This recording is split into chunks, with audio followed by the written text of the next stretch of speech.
অন্তর্বর্তী সরকারের ঐকমত্য কমিশনের সুপারিশ পর্যালোচনায় রাজনীতিবিদদের বাদ দিয়ে অনির্বাচিতদের দিয়ে রাষ্ট্র পরিচালনার প্রচেষ্টা লক্ষ্য করা গেছে বলে অভিযোগ করেছেন বিএনপির মহাসচিব মির্জা ফখরুল ইসলাম আলমগীর।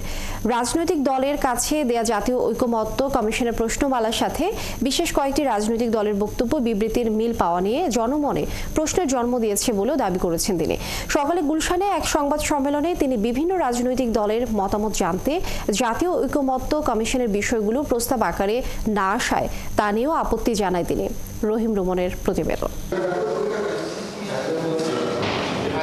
নির্বাচনের আগে রাষ্ট্র সংস্কারের রাজনৈতিক দলগুলোর মতামত আর অন্তর্বর্তী সরকারের গুরুত্বপূর্ণ সংস্কার কমিশনগুলোর প্রস্তাব বাস্তবায়নে জাতীয় ঐকমত্য কমিশনে সুপারিশ জমা দিচ্ছে রাজনৈতিক দলগুলো। রোববার এই কমিশনে নিজেদের সুপারিশ জমা দেওয়ার কথা জানিয়েছে বাংলাদেশ জাতীয়তাবাদী দল। শনিবার সকালে গুলশানে বিএনপি চেয়ারপারসনের কার্যালয়ে এসব বিষয় নিয়ে সংবাদ সম্মেলনে আসেন দলটির মহাসচিব সহ স্থায়ী কমিটির কয়েকজন সদস্য। তারা দাবি করেন ঐকমত্য কমিশনের সুপারিশমালায় রাজনীতিবিদদের বাদ দিয়ে ভবিষ্যতে অনির্বাচিতদের রাষ্ট্রীয় দায়িত্বে নিয়োগের চেষ্টা তারা লক্ষ্য করেছেন। ন্যাশনাল কনস্টিটিউশনাল কাউন্সিল নামে এনসিসি নামে একটা ফ্রেমের প্রস্তাব করা হয়েছে। সেটার গঠন প্রক্রিয়া এবং কার্য পরিধি যেগুলো বর্ণনা করা হয়েছে তাতে সমস্ত স্তরে স্তরে দেখা যায় অনির্বাচিত বিভিন্ন ব্যক্তিরা এই সমস্ত কর্মকাণ্ড পরিচালনা করবেন এবং সাংবিধানিকভাবে তাদেরকে ক্ষমতায়ন করার প্রস্তাব করা হয়েছে।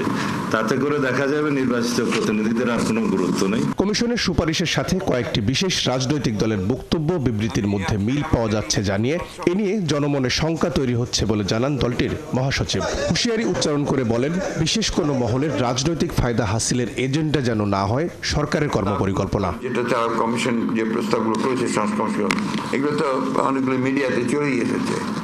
দেখবেন যে তাদের প্রস্তাবের সঙ্গে আপনার ওই রাজনৈতিক দলগুলোর বা ব্যক্তিগুলোদের প্রস্তাব অনেকটাই আপনার একই রকম আসে। বলেন, বিভিন্ন রাজনৈতিক দলের মতামত জানতে জাতীয় ঐকমত্য কমিশনের প্রশ্নগুলোর উত্তর হ্যাঁ বা না এর মধ্যে আটকে আছে। সেগুলো প্রস্তাব আকারে না আসা নিয়েও আপত্তি তোলেন তিনি। যে বিষয়গুলো প্রস্তাব আকারে আসতে পারত তা প্রস্তাব না রেখে লিডিং কোশ্চেনের আকারে হ্যাঁ বা না উত্তর দিতে বলা হয়েছে।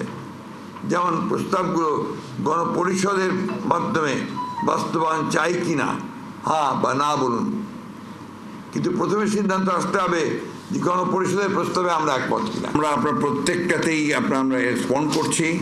যেটাতে হ্যাঁ দেওয়া দরকার সেটা হ্যাঁ দিচ্ছি, কিন্তু যেটা আপনার আলাদা বক্তব্য দেওয়া দরকার সেটা আমরা বক্তব্য দিচ্ছি।